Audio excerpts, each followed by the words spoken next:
Hello बच्चों, क्या हाल चाल है। इस वीडियो में हम विलियन चैप्टर के शेष आगे के भाग का अध्ययन करेंगे। अब तक हम पढ़ चुके हैं विलियन की डेफिनेशन, विलियन के प्रकार और विभिन्न प्रकार की सांद्रताएं। नेक्स्ट हम देखते हैं विलेयता। विलेयता क्या होती है? निश्चित ताप पर विलायक की निश्चित मात्रा में घुली विलेय की अधिकतम मात्रा को उसकी विलेयता कहते हैं। तो विलेयता एक विलायक की निश्चित मात्रा में जितना अधिकतम विलेय घोला जा सके उसकी मात्रा विलेयता कहलाती है। नेक्स्ट हम देखते हैं विलेयता को प्रभावित करने वाले कारक। कौन कौन से ऐसे कारक हैं जो विलेयता को प्रभावित करते हैं? जिसमें सबसे पहले विलेय मिलाक की प्रकृति, ताप और दाब, ये प्रमुख रूप से कारक है जो विलेयता को प्रभावित करते हैं। इसमें सबसे पहले हम देखते हैं ठोसों की द्रव में विलेयता। कौन से ऐसे फैक्टर्स हैं जो ठोसों की द्रव में विलेयता को प्रभावित करते हैं? जिसमें सबसे पहले आता है विलेय तथा विलायक की प्रकृति। सामान्यतः ध्रुवीय विलेय ध्रुवीय विलायकों में तथा अध्रुवीय विलेय अध्रुवीय विलायकों में विलेय होते हैं। एक विलेय विलायक में अंतराण्विक अन्योन्य क्रिया समान होने पर ही घुल जाता है, अतः समान समान को बोलता है। तो कहने का अभिप्राय यह है कि ध्रुवीय विलेय ध्रुवीय विलायकों में तथा अध्रुवीय विलेय अध्रुवीय विलायकों में ही विलेय होते हैं। उदाहरण के लिए सोडियम क्लोराइड जो आयनिक यौगिक है और ध्रुवीय विलेय है, जो जल ध्रुवीय विलायक में पूर्णतः विलेय होता है। जबकि नैप्थेलीन व एंथ्रासीन बेंजीन में घुलते। नैप्थेलीन व एंथ्रासीन जो अध्रुवीय विलेय हैं वो अध्रुवीय विलायक बेंजीन में आसानी से घुल जाते हैं, परंतु ये ध्रुवीय विलायक जल में नहीं घुलते हैं। नेक्स्ट हम देखते हैं ताप का प्रभाव। यदि ताप के प्रभाव की बात करें, नेक्स्ट हम देखते हैं ताप का प्रभाव। विलेय को जब भी विलायक में डाला जाता है तो इससे विलयन बनता है। यह प्रक्रिया विलीनीकरण कहलाती है और इसका अपोजिट क्रिस्टलीकरण कहलाती है। गतिक साम्य होने के कारण, अर्थात विलेय की विलायक में घुलने की दर विलयन से वापस विलेय और विलायक बनने की दर समान हो जाए, तो गतिक साम्य होने के कारण ला-सातेलिय नियम से यदि विलयन में घुलने की प्रक्रिया ऊष्माक्षेपी, अर्थात जिसके लिए डेल्टा H 0 से कम अर्थात नेगेटिव हो, तो ताप बढ़ाने पर विलेयता घटनी चाहिए। ला-सातेलिय नियम कहता है किसी भी साम्य पर सांद्रता, ताप, दाब आदि का प्रभाव डालने से साम्य उस दिशा में स्थापित होता है जिधर किए गए परिवर्तन का प्रभाव दूर हो सके। और यदि यह ऊष्मा शोषी अर्थात डेल्टा H विलयन 0 से अधिक है, डेल्टा H विलयन पॉजिटिव है, तो विलेयता बढ़नी चाहिए। नेक्स्ट तीसरा प्रभाव जो सामान्यतः ठोसों की द्रव में विलेयता को प्रभावित करता है, दाब का प्रभाव। ठोस एवं द्रव अत्यधिक असंपीड्य होते हैं, अर्थात उनको यदि हम दबाया जाए, प्रेशराइज करें, तो उनके अवयवी कणों के बीच में दूरी बहुत ज़्यादा परिवर्तित नहीं होती है। तो ठोस एवं द्रव अत्यधिक असंपीड्य होते हैं, अतः दाब परिवर्तन से ठोसों की द्रव में विलेयता सामान्यतः अप्रभावित रहती है।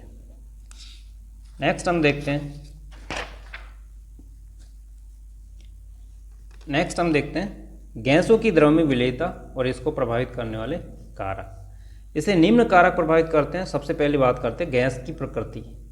तो विलयन में आयनित होने वाली या विलायक से क्रिया करने वाली गैसों की विलेयता अधिक होती है। फॉर एग्जाम्पल HCl जो पानी में घुल करके H+ और Cl- आयनों में आयनित हो जाती है, तो इसकी विलेयता सामान्यतः अधिक होगी।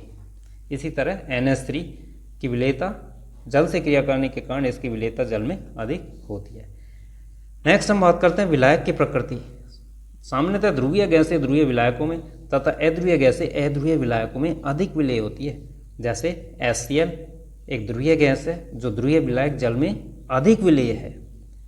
नेक्स्ट हम देखते हैं दाब का प्रभाव। तीसरा कारक जो गैसों की द्रव में विलेयता को प्रभावित करता है, दाब का प्रभाव। यदि हम गैसों की द्रव में विलेयता में दाब के प्रभाव की बात करें, तो दाब बढ़ाने पर विलयन के ऊपर उपस्थित गैसीय कणों की संख्या प्रति इकाई आयतन में बढ़ जाती है तथा गैसीय कणों की विलयन की सतह में प्रवेश करने व टकराने की दर बढ़ जाती है। जैसा कि चित्र से स्पष्ट है, यदि हम गैस के ऊपर प्रेशर डालें, अधिक वेट लगाएं, तो प्रेशर बढ़ेगा। प्रेशर बढ़ने पर अवयवी कणों के बीच में दूरी कम हो जाती है, जिससे इनकी विलयन में प्रवेश करने की दर अर्थात घुलने की दर बढ़ जाती है। इससे हम कह सकते हैं कि दाब बढ़ाने पर गैसों के विलयन में विलेयता बढ़ती है। अतः विलयन पर दाब बढ़ाने से गैसों की विलेयता बढ़ती है, यह आपको याद रखना है। गैसों की द्रव में विलेयता के संबंध में एक नियम दिया गया। हेनरी ने एक नियम दिया जिसे हेनरी नियम कहते हैं। और ये नियम क्या कहता है किसी गैस का वाष्प अवस्था में आंशिक दाब P उस विलयन में गैस के मूल अंश का या x के समानुपाती होता है। अतः P समानुपाती x होती है। P समानुपाती x या P बराबर KHX, यहाँ KH हेनरी स्थिरांक होता है। KH का मान गैस की प्रकृति पर निर्भर करता है। दिए गए दाब पर KH का मान जितना अधिक होगा, द्रव में गैस की विलेयता उतनी ही कम होगी। यहाँ से स्पष्ट, यदि हम प्रेशर को कांस्टेंट कर दें, निश्चित कर दें, तो KH का मान अधिक होने पर विलेयता का मान या विलयन में गैस के मूल अंश का मान कम हो जाता है। द्रव में गैस की विलेयता उतनी कम होगी। नाइट्रोजन व ऑक्सीजन के लिए ताप बढ़ाने पर KH का मान बढ़ता है, अतः ताप बढ़ाने पर इन गैसों की विलेयता घटती है। इसी कारण जलीय स्पीसीज के लिए गर्म जल की तुलना में ठंडे जल में रहना अधिक आरामदायक होता है, क्योंकि गर्म जल में गैसों की विलेयता सामान्यतः कम होती है।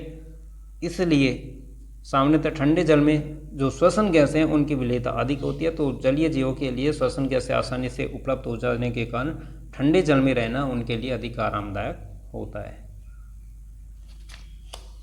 नेक्स्ट हम बात करते हैं हेनरी नियम के अनुप्रयोग। यदि हेनरी नियम के अनुप्रयोगों की बात करें तो इसमें हेनरी नियम के अनुप्रयोगों में सबसे फर्स्ट, सोडा जल एवं शीतल पेयों में CO2 की विलेयता बढ़ाने के लिए बोतल को उच्च दाब पर बंद किया जाता है।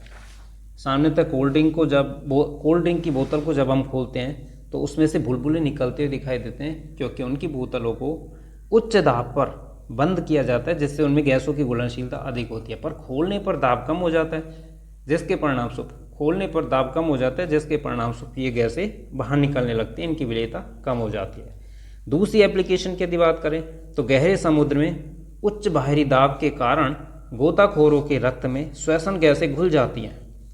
सतह की ओर आने पर दाब कम होने के कारण ये घुली हुई गैसें बाहर निकलती हैं। इससे रक्त में नाइट्रोजन के बुलबुले बन जाते हैं। ये केशिकाओं में रुकावट उत्पन्न कर देते हैं, जिन्हें बैंड्स कहते हैं। ये पीड़ादायक एवं जानलेवा होते हैं।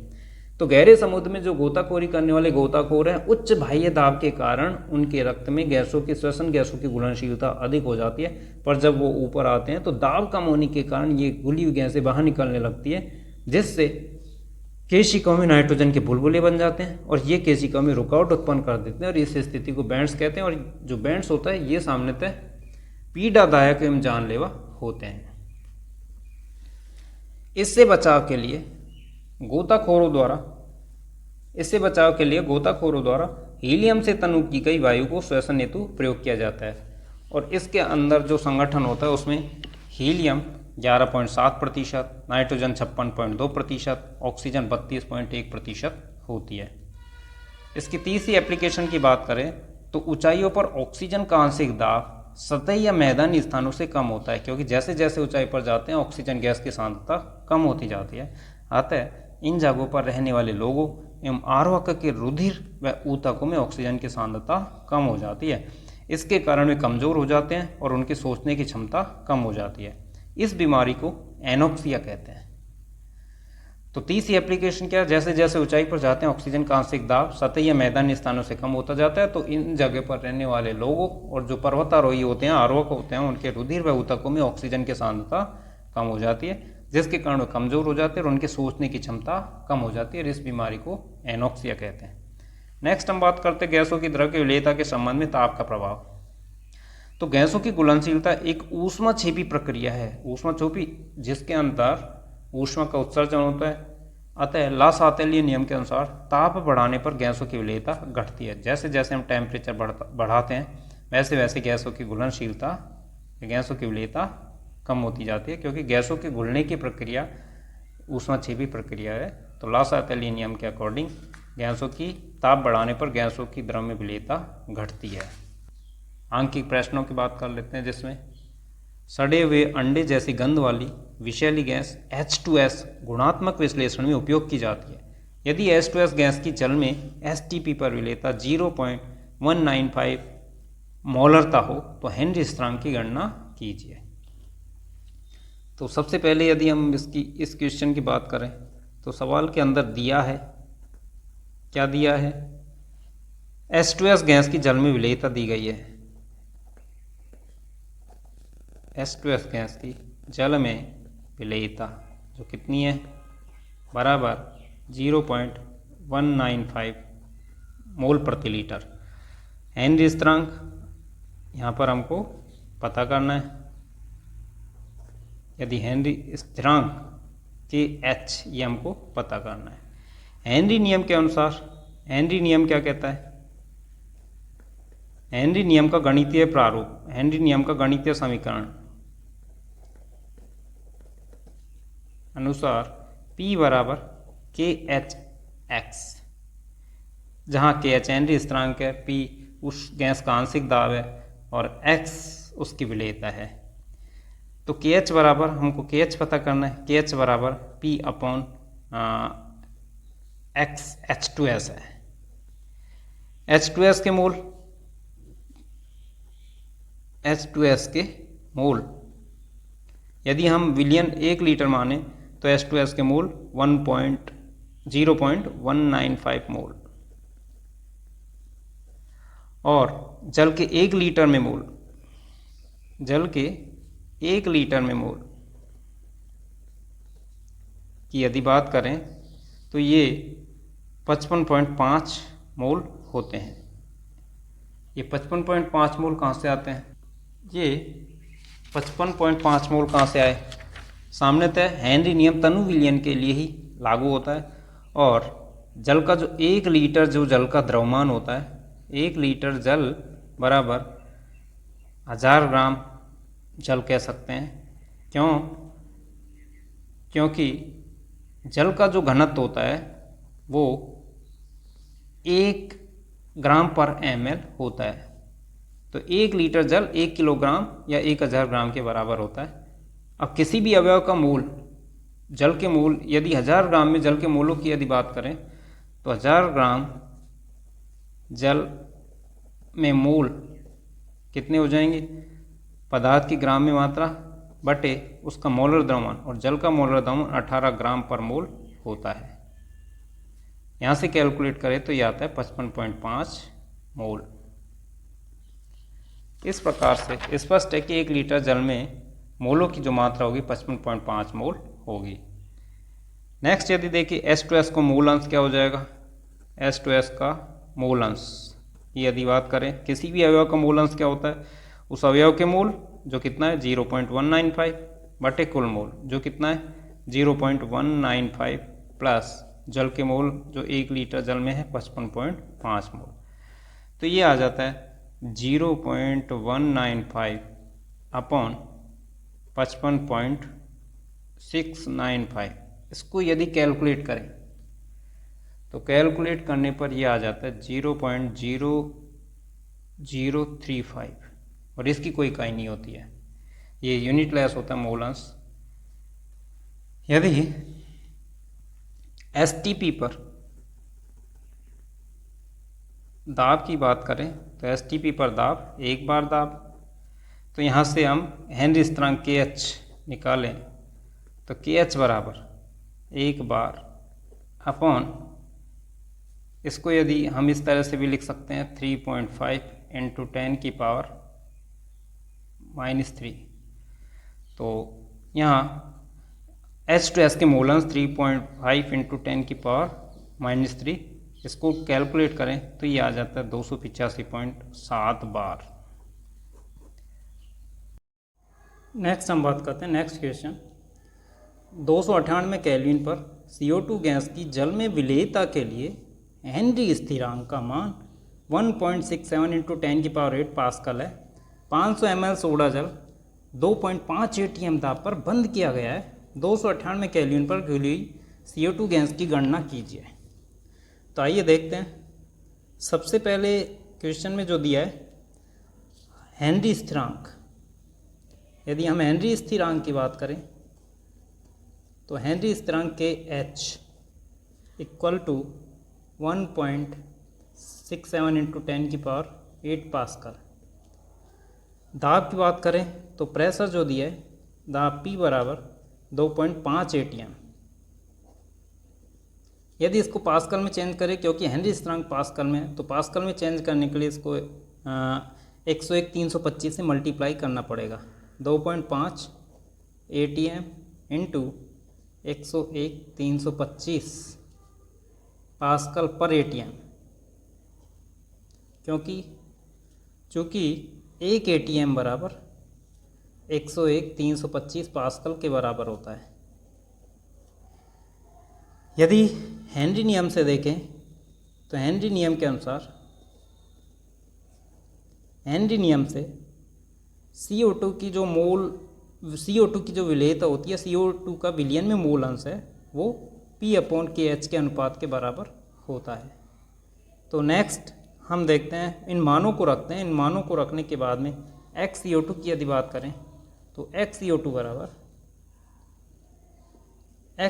बराबर 2.5 into 101/325 pascal upon KH Henry नियतांक का मान 1.67 इंटू 10⁸ पास्कल।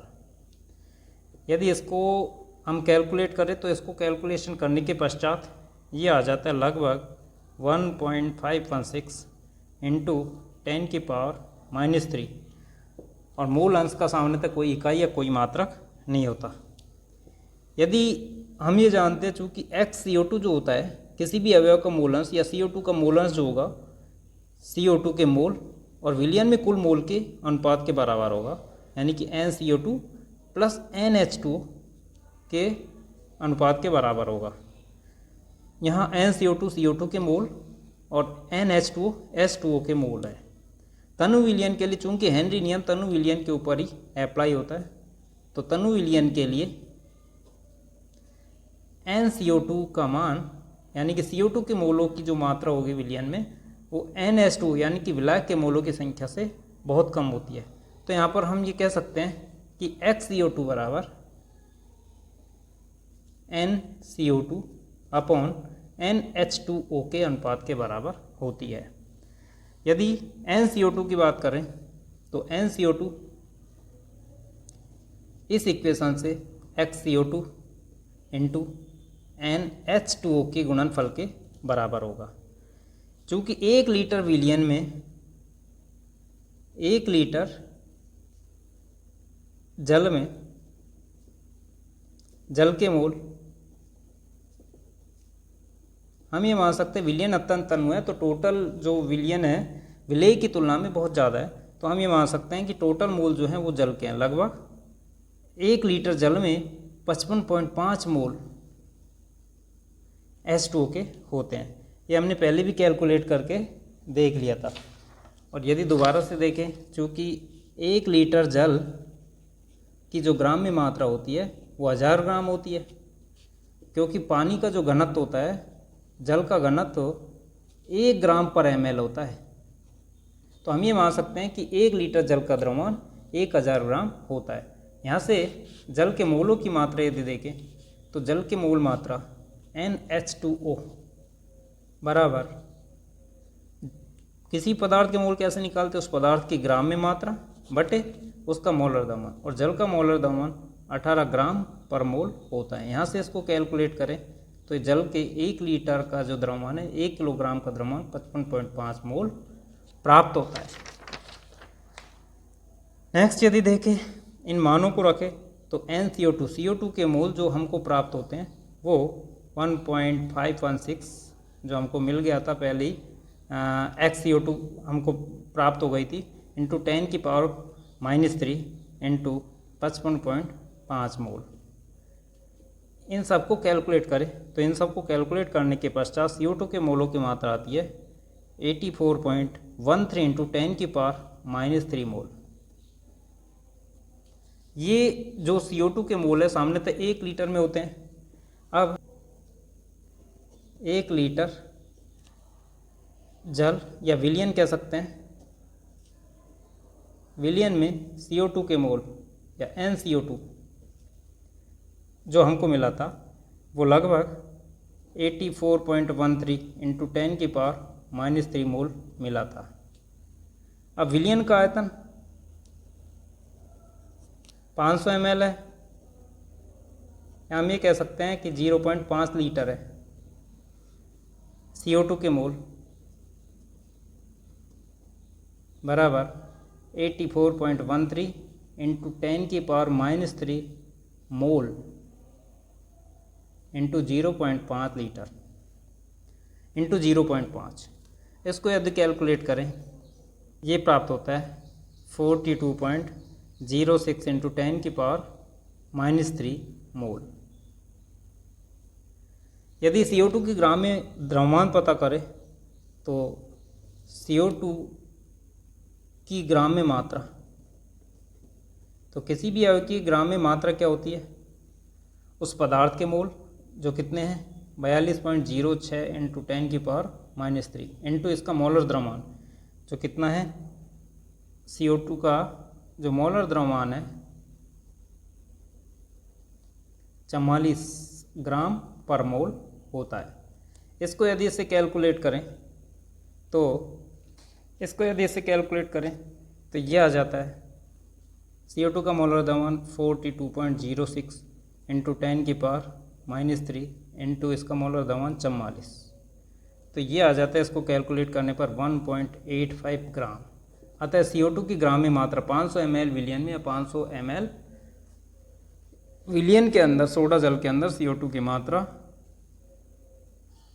अतः 500 ml सोडा जल में CO2 की मात्रा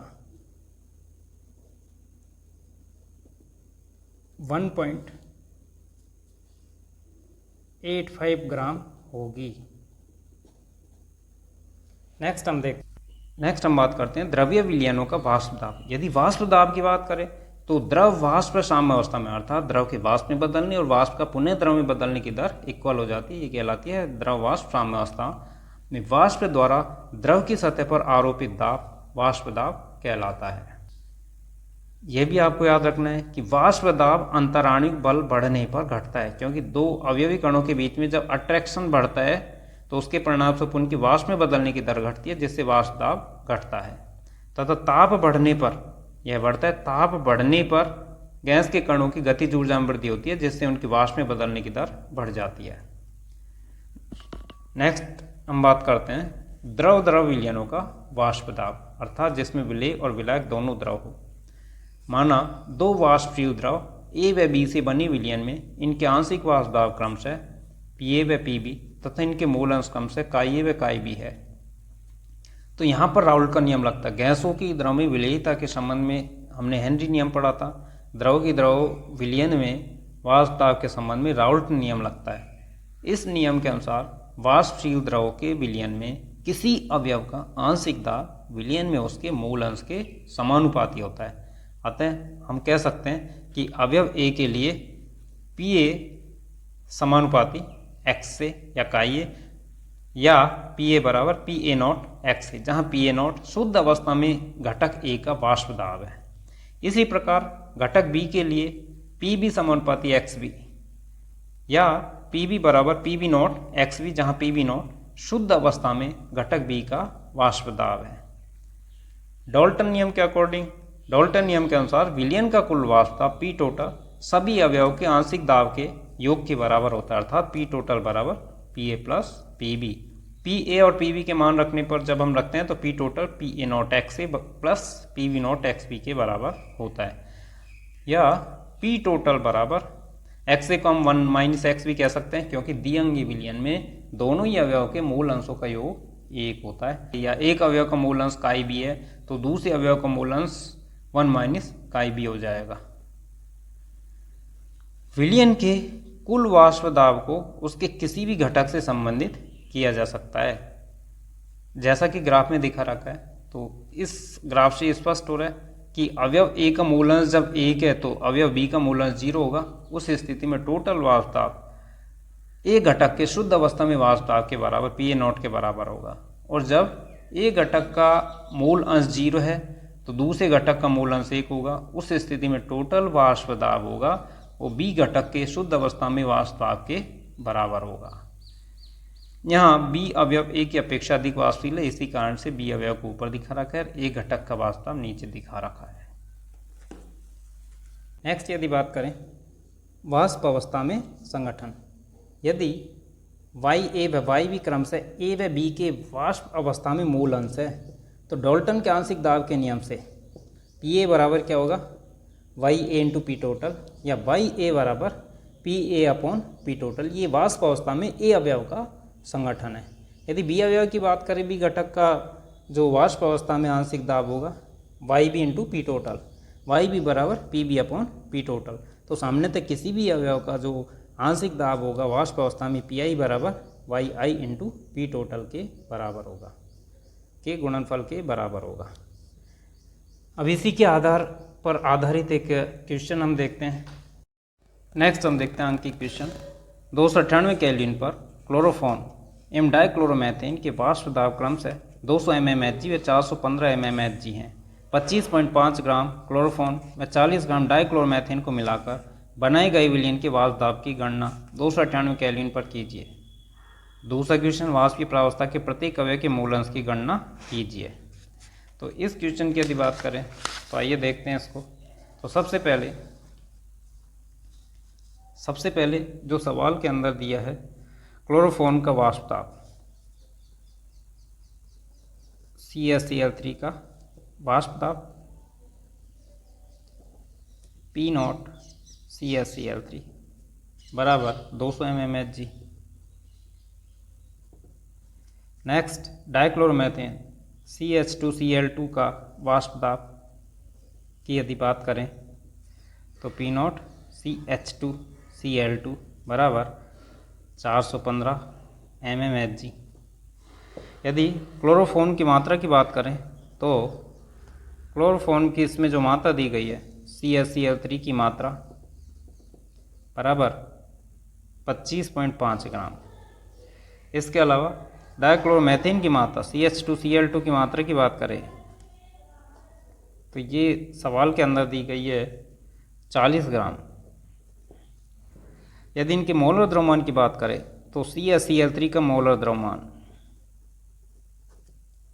कैलकुलेट करें तो इसको कैलकुलेट करने पर यह आ जाता है 119.5 ग्राम पर मोल। इसी तरह CH2Cl2 का मोलर द्रव्यमान, CH2Cl2 का मोलर द्रव्यमान, इसको हम कैलकुलेट करें तो ये आ जाता है 85 ग्राम पर मोल, 85 ग्राम पर मोल। यदि इनके मोलों की बात करें तो क्लोरोफॉर्म के मोल CaCl3 के मोल, तो किसी भी अवयव के मोल कैसे निकालते हैं, उस अवयव की ग्राम में मात्रा जो कितनी है 25.5 ग्राम बटे उसका मोलर द्रव्यमान जो कितना है 119.5 ग्राम पर मोल। यदि इसको कैलकुलेट करें तो ये आ जाता है 0.213 मोल, 0.213 मोल। नेक्स्ट हम बात करते हैं डाइक्लोरोमेथेन CH2Cl2 के मोल। इसी प्रकार से CH2Cl2 डाइक्लोरोमेथेन के मोल ग्राम में मात्रा 40 ग्राम और इसका मोलर द्रव्यमान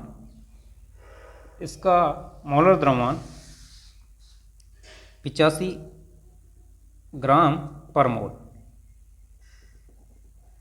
यदि इसको कैलकुलेट करें तो ये आ जाता है 0.47 मोल।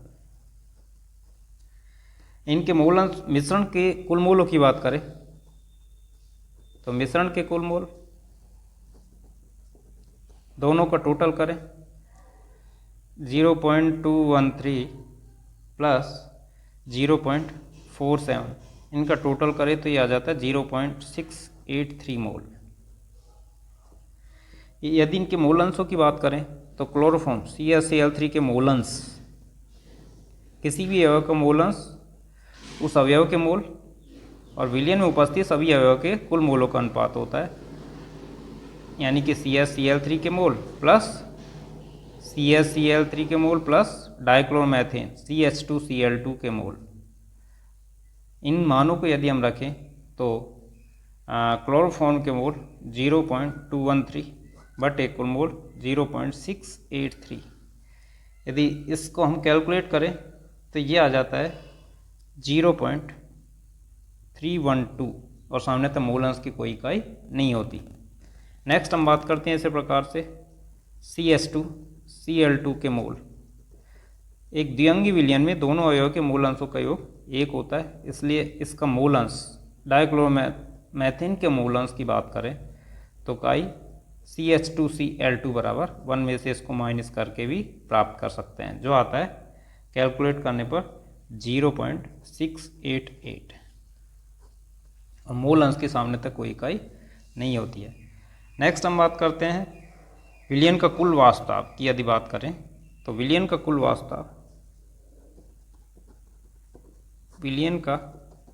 वाष्प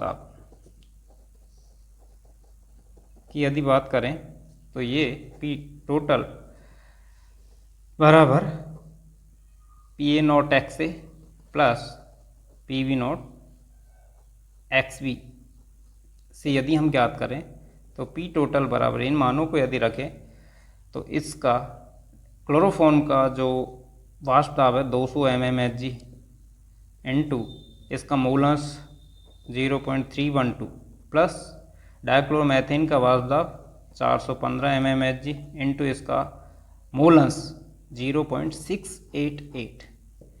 यदि इन मानों को हम कैलकुलेट करें तो कैलकुलेट करने पर टोटल वाष्प दाब आ जाता है 347.9 mmHg। ये कुल विलयन का कुल वाष्प दाब है। अब नेक्स्ट हम बात करते हैं वाष्प अवस्था में इसका संगठन। दूसरा क्वेश्चन था वाष्प अवस्था में संगठन। तो वाष्प अवस्था में संगठन की बात करें, वाष्प अवस्था में संगठन की यदि बात करें तो उसके लिए हमने पढ़ा था किसी भी अवयव का वाष्प दाब वाष्प अवस्था में उसके मूल अंश और P टोटल कुल वाष्प दाब के गुणनफल के बराबर होता है, या वाष्प अवस्था में उसका मूल अंश YI बराबर उस घटक का आंशिक वाष्प दाब बटे कुल वाष्प दाब के अनुपात के बराबर होता है। नेक्स्ट यदि हम क्लोरोफॉर्म का आंशिक वाष्प दाब पता करें CaCl3 तो ये P0 CaCl3 इंटू XCaCl3 से ज्ञात कर सकते हैं। इन मानों को यदि रखें तो क्लोरोफॉर्म का वाष्प दाब 200 mmHg इंटू इसका मूल अंश 0.312 है। इन मानों को यदि कैलकुलेट करें तो ये हमको प्राप्त होता है, इन मानों को कैलकुलेट करें तो हमको प्राप्त होता है 62.4 mmHg। इसी प्रकार से आगे हम क्लोरोफॉर्म का वाष्प अवस्था में संगठन यदि पता करें तो इसका वाष्प दाब घटक का वाष्प दाब और कुल वाष्प दाब के अनुपात के बराबर होता है। घटक का आंशिक दाब और कुल वाष्प दाब के अनुपात के बराबर होता है और घटक का आंशिक वाष्प दाब 62.4 mmHg हमको प्राप्त हुआ और कुल वाष्प दाब 347.9 mmHg हमको प्राप्त हुआ। यदि इसको कैलकुलेट करें तो वाष्प अवस्था में इसका संगठन आ जाता है 0.18। इसी प्रकार से डाइक्लोरोमेथेन की बात करें तो डाइक्लोरोमेथेन का आंशिक वाष्प दाब CH2Cl2 बराबर उसका शुद्ध अवस्था में वाष्प दाब PCH2Cl2 P0 CH2Cl2 into XCH2Cl2। इन मानों को यदि रखें तो शुद्ध अवस्था में उसका वाष्प दाब 415 इंटू उसका मूल अंश 0.688 हमको प्राप्त हुआ था। इन मानों को कैलकुलेट करें तो कैलकुलेट करने पर यह आ जाता है 285.5 mmHg। अब वाष्प अवस्था में इसके संगठन की बात करें तो YCH2Cl2 बराबर विलयन में इसका आंशिक वाष्प दाब जो कि 285.5 mmHg प्राप्त हुआ बटे कुल वाष्प दाब जो 347.9 mmHg प्राप्त हुआ। इन मानों को यदि कैलकुलेट करें तो ये आ जाता है 0.82। तो वाष्प अवस्था में संगठन की बात करें तो क्लोरोफॉर्म का वाष्प अवस्था में संगठन 0.18 प्राप्त हुआ, जबकि डाइक्लोरोमेथेन के वाष्प अवस्था में संगठन की बात करें तो 0.82 प्राप्त हुआ। नेक्स्ट हम बात करते हैं, नेक्स्ट हम देखते हैं ठोस द्रव विलयनों का वास्ता। किसी विलायक में अवाष्पशील विलेय मिलाने से बने विलयन का वाष्प दाब उसके शुद्ध विलायक से कम होता है। वाष्प दाब में यह कमी वाष्प दाब अवनमन कहलाती है। सामान्यतः किसी विलायक में शुद्ध विलेय मिलाने पर उसके वाष्प दाब में कमी हो जाती है। उसका कारण यह है कि शुद्ध विलायक में अवाष्पशील विलेय मिलाने पर विलयन का कुछ भाग अवाष्पशील विलेय कणों द्वारा घेर लिया जाता है, जिससे विलयन की उस सतह का क्षेत्रफल कम हो जाता है जो वाष्पशील है। इस कारण से शुद्ध विलायक में अवाष्पशील विलेय मिलाने से वाष्प दाब में कमी हो जाती है। कमी वाष्प दाब अवनमन कहलाती है। वाष्प दाब में कमी का कारण सतह का विलायक के अणुओं से घिरा भाग का कम हो जाना है। तो अभी बताया, इससे पहले हमने देख लिया वाष्प दाब में कमी जो होती है उसका प्रमुख कारण सतह का विलायक के अणु द्वारा घिरा भाग कम हो जाता है, क्योंकि कुछ भाग विलेय अणु द्वारा घेर लिया जाता है। नेक्स्ट, विलायक के वाष्प दाब में कमी अवाष्पशील विलेय की मात्रा पर निर्भर करती है, उसकी प्रकृति पर नहीं। अवाष्पशील विलेय की जितनी मात्रा हम विलायक के अंदर डालेंगे उसके वाष्प दाब में उतनी ज़्यादा कमी होगी। नेक्स्ट हम बात करते हैं ठोस द्रव विलयनों के लिए राउल्ट का नियम। ठोस द्रव विलयनों के लिए राउल्ट नियम क्या कहता है? किसी विलायक में अवाष्पशील विलेय मिलाने पर वाष्पशील अवयव का आंशिक दाब इसके मूल अंश के समानुपाती होता है। तो ये ठोस द्रव विलयनों के लिए राउल्ट का नियम है। यदि P1 विलायक का वाष्प दाब, X इसका मूल अंश, P1 नॉट इसका शुद्ध अवस्था में वाष्प दाब हो, तो राउल्ट नियम से P1 समानुपाती होता है X, अर्थात उसका जो वाष्प दाब होता है अवयव का आंशिक दाब उसके मूल अंश के समानुपाती होता है। या P1 बराबर P1 नॉट X, जहाँ P1 विलयन में अवयव का आंशिक वाष्प दाब और P1 नॉट शुद्ध अवस्था में उसका वाष्प दाब है और X उसका मूल अंश है।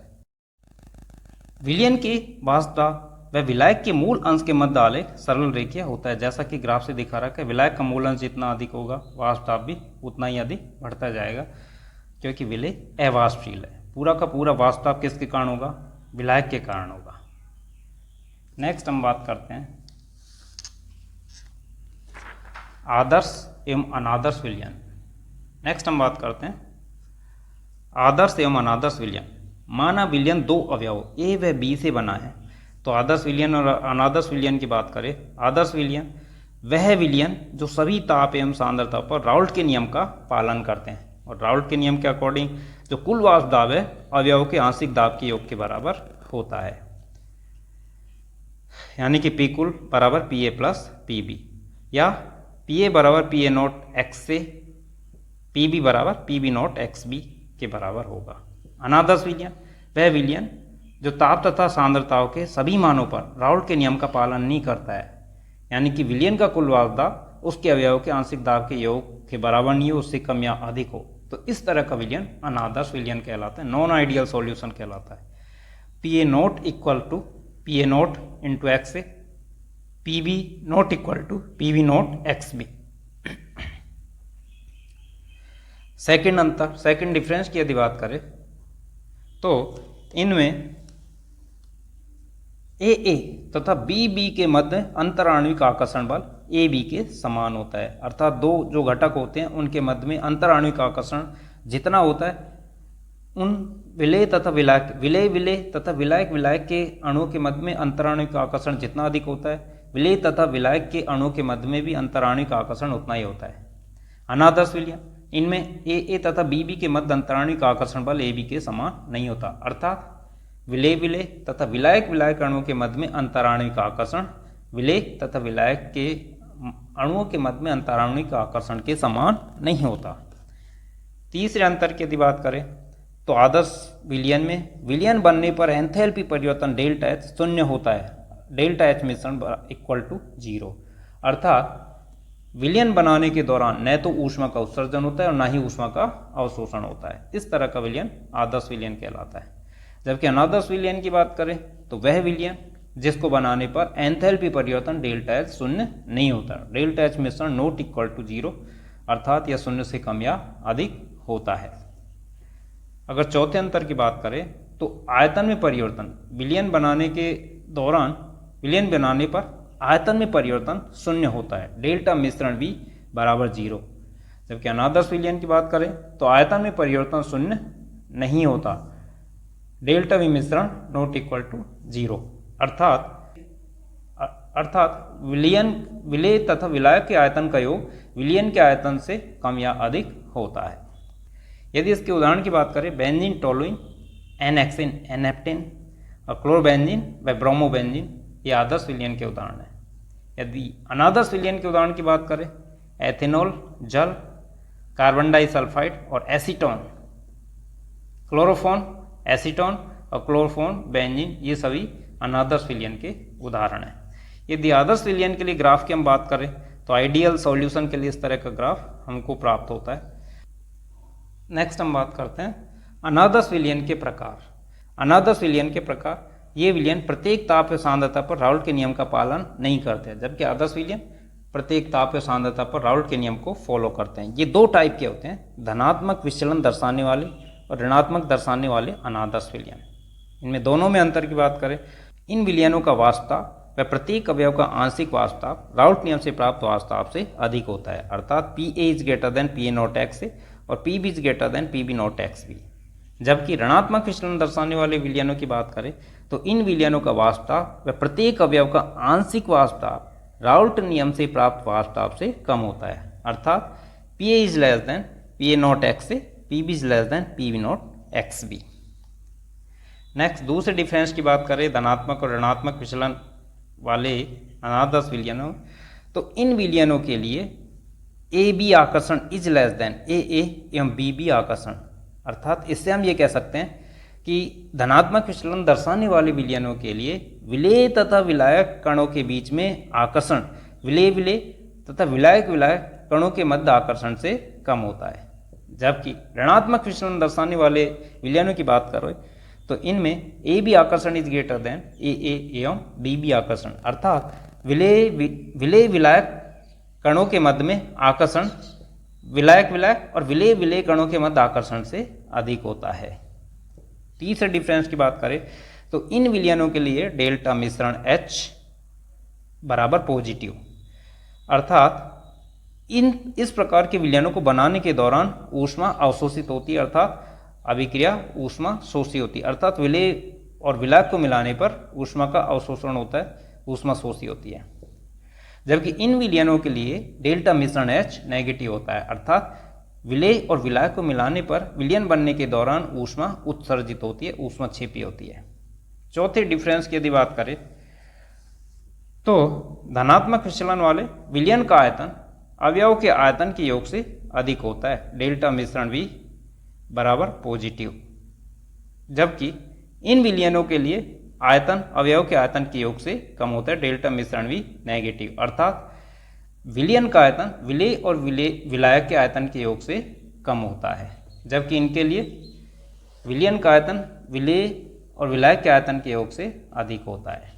उदाहरण के विलयन के धनात्मक विचलन दर्शाने वाले अनादर्श विलयन के उदाहरण की यदि बात करें तो एथेनॉल प्लस एसीटोन। एथेनॉल में यदि थोड़ी मात्रा में एसीटोन डाल दें तो एथेनॉल अणुओं के बीच में हाइड्रोजन बंध जो बन रहा है, एसीटोन उसमें बाधा या रुकावट उत्पन्न करता है, जिसके कारण वह राउल्ट नियम से धनात्मक विचलन प्रदर्शित करता है। इसी तरह एसीटोन और कार्बन डाइसल्फाइड, एसीटोन में थोड़ी मात्रा में कार्बन डाइसल्फाइड डाल दें तो एसीटोन एक ध्रुवीय अणु है, कार्बन डाइसल्फाइड उन ध्रुवीय अणुओं के बीच में आकर्षण में बाधा या रुकावट उत्पन्न करता है, जिसके कारण ये राउल्ट नियम से धनात्मक विचलन दर्शाते हैं, अर्थात उनका वाष्पदाब बढ़ जाता है। इसी तरह ऋणात्मक विचलन दर्शाने वाले अनादर्श विलयन के उदाहरण की बात करें तो फिनॉल प्लस एनिलीन। फिनॉल के अंदर एनिलीन यदि डाल दिया जाए तो यह एनिलीन में नाइट्रोजन पर उपस्थित लोन पेयर के कारण यह फिनॉल से अधिक प्रबल हाइड्रोजन बंध बनाता है, जिसके कारण वाष्पदाब कहीं ना कहीं कम हो जाता है। इसी तरह क्लोरोफॉर्म और एसीटोन, क्लोरोफॉर्म में थोड़ी मात्रा में एसीटोन यदि डाल दिया जाए, क्लोरोफॉर्म में एसीटोन यदि मिला दिया जाए तो यह क्लोरोफॉर्म के अणु एसीटोन अणु के बीच साथ में हाइड्रोजन बॉन्ड बना लेते हैं, जिसके कारण ये राउल्ट नियम से अनादर्श विलयन, राउल्ट नियम से ऋणात्मक विचलन प्रदर्शित करते हैं। दोनों का ग्राफ हम देख सकते हैं। कुल वाष्प दाब सामान्यतः इनके अवयव के वाष्प दाब, आंशिक जो वाष्प दाब है उससे अधिक प्राप्त होता है, और इनका जो आंशिक वाष्प दाब राउल्ट नियम से प्राप्त वाष्प दाब से अधिक प्राप्त होता है। P total is greater than PA naught XA plus PB naught XB। इसी तरह PA is greater than PA naught XA और PB is greater than PB naught XB। जबकि ऋणात्मक विचलन दर्शाने वाले विलयनों के लिए P total is less than PA naught XA plus PB naught XB, या PA is less than PA naught XA, PB is less than PB naught XB। Next हम बात करते हैं स्थिर क्वाथी मिश्रण। स्थिर क्वाथी मिश्रण। तो स्थिर क्वाथी मिश्रण क्या होते हैं? ये ऐसे द्विघटकीय मिश्रण होते हैं जिनका द्रव व वाष्प अवस्था में संगठन समान होता है तथा एक स्थिर ताप पर उबलते हैं। ऐसे विलयनों में से घटकों को प्रभाजी आसवन द्वारा अलग नहीं किया जा सकता, क्योंकि प्रभाजी आसवन के लिए दोनों घटकों के क्वथनांक में अंतर होना आवश्यक है, परंतु स्थिर क्वाथी मिश्रण सामान्यतः दोनों घटक एक निश्चित ताप पर एक साथ उबलते हैं और जिनका द्रव व वाष्प अवस्था में संगठन एक समान होता है। ये दो प्रकार के होते हैं। नंबर 1 न्यूनतम क्वथनांक की स्थिर क्वाथी। ये विलयन राउल्ट नियम से अत्यधिक धनात्मक विचलन प्रदर्शित करते हैं। उदाहरण एथेनॉल 95% व जल 5% का मिश्रण, ये न्यूनतम क्वथनांक की स्थिर क्वाथी का उदाहरण है। जबकि अधिकतम क्वथनांक की स्थिर क्वाथी की बात करें तो ये विलयन राउल्ट नियम से बहुत अधिक ऋणात्मक विचलन प्रदर्शित करते हैं। तो इसका उदाहरण आपको याद रखना है 68% नाइट्रिक अम्ल व 32% जल का मिश्रण। नेक्स्ट हम देखते हैं अभ्यास प्रश्न नंबर 1। हेनरी नियम बताइए, हेनरी नियम लिखिए। तो इस नियम के अकॉर्डिंग किसी गैस का वाष्प अवस्था में आंशिक दाब P उस विलयन में गैस के मूल अंश x के समानुपाती होता है। P समानुपाती x या P बराबर KHX, जहाँ KH हेनरी स्थिरांक है। नेक्स्ट क्वेश्चन की यदि बात करें तो हेनरी स्थिरांक किन कारकों पर निर्भर करता है?